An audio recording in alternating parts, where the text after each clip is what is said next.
ನಮಸ್ತೆ. ಎಲ್ಲ ಕನ್ನಡ ಕಲಾಭಿಮಾನಿಗಳಿಗೆ ನನ್ನ ಸವಿನಯ ಪ್ರಾರ್ಥನೆ. ಏನೂ ಇಲ್ಲ, ಕಲೆಗೆ ವಯೋಮಿತಿ ಇಲ್ಲ.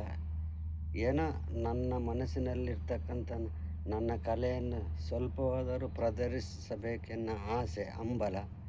ತಪ್ಪಿದ್ದಲ್ಲಿ ಕ್ಷಮಿಸಿ, ದಯವಿಟ್ಟು ಸಬ್ಸ್ಕ್ರೈಬ್ ಮಾಡಿರಿ. ಈ ಬಡ ಕಲಾವಿದನನ್ನು ಆಶೀರ್ವದಿಸಿ ಕಳಕಳಿಯಿಂದ ಕೇಳಿಕೊಳ್ಳುತ್ತೇನೆ. ಹುಚ್ಚಚ್ಚಿದ ಕಿಚ್ಚಿನಲ್ಲಿ ರವಿ ಪಾತ್ರ ಡೈಲಾಗ್.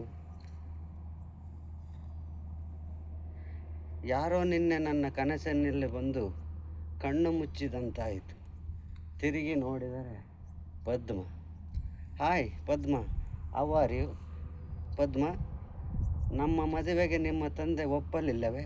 ಛೇ ಹುಚ್ಚಿ, ಅದಕ್ಕೇಕೆ ಚಿಂತಿಸುವೆ? ನಿನ್ನ ಮನಸ್ಸೊಂದಿರುವಾಗ ಹರಿಹರ ಬ್ರಹ್ಮಾದಿಗಳಿಂದಲೂ ತಪ್ಪಿಸಲು ಸಾಧ್ಯವಿಲ್ಲ. ಪದ್ಮ, ನಿನ್ನ ಮಧುರದ ಕಂಠದಿಂದ ಗಾನವನ್ನು ಕೇಳಲು ಅದೋ ನೋಡು, ವಸಂತ ಗೀತೆಯಲ್ಲಿ ಚಿಗುರಿರುವ ಮರದಲ್ಲಿ ಹಕ್ಕಿ ಪಕ್ಷಿಗಳು ಆತುರದಿಂದ ಕಾಯುತ್ತಿವೆ. ನಿನ್ನ ಮಧುರ ಕಂಠದಿಂದ ಸವಿಯಾದ ಗೀತೆಯನ್ನು ಪಾಡಬಾರದೆ? ಪ್ರತಿದಿನ ಪ್ರತಿಕ್ಷಣ ನೀನೆ ನನ್ನ ಮನದಲ್ಲಿ, ವಂದನೆ ನಿನ್ನನು ಮಾಡಿದ ಶಿಲ್ಪಿಗೆ.